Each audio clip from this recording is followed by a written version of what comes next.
Արձես արգելի գործընկերներ, սիրելի քաղաքացիներ, մինչև գործընկերների հարցերին անցնելը,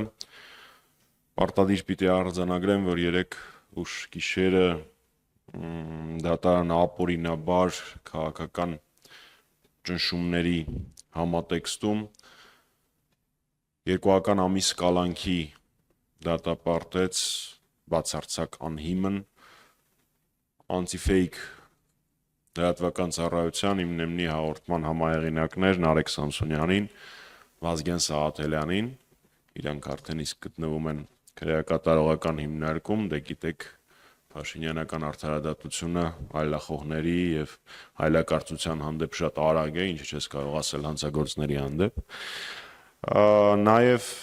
պարոն Դավիթ Ֆիդանյանը, ով անտիֆեյք լրատվական ծառայության աշխատակից է 3 ձերբակալվել է, իսկ այսօր առավոտյան ձերբակալվել է նույն լրատվականի անտիֆեյքի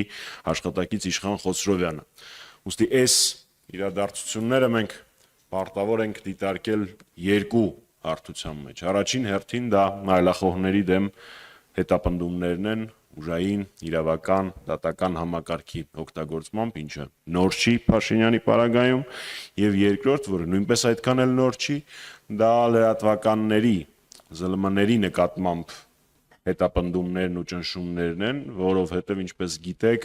արգելավվել է անտիֆեյք լրատվական ծառայության ողջ տեխնիկան,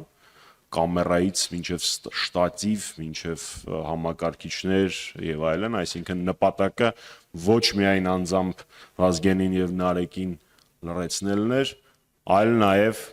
լրատվականի գործունեությունը կասեցնելը։ Բնականաբար սրա մասին մենք տեղեկացնելու ենք մեր բոլոր միջազգային գործընկերներին, ակնկալում եմ, որ ինչպես եւ նախորդ անգամ Նարեկի եւ Վազգենի ձերբակալության եւ կանոնավորման ժամանակ մենք իհարկե շատ ավելի արձագանք կունենայինք միջազգային, բայց այդ արձագանքը առկա էր որոշ դրսևորումներով, մի քանի զեկույցներում, ակնկալում եմ, որ այս պարագայում նույն տրամաբանությունը կլինի, ազատություն բոլոր քաղբանտարկյալներին։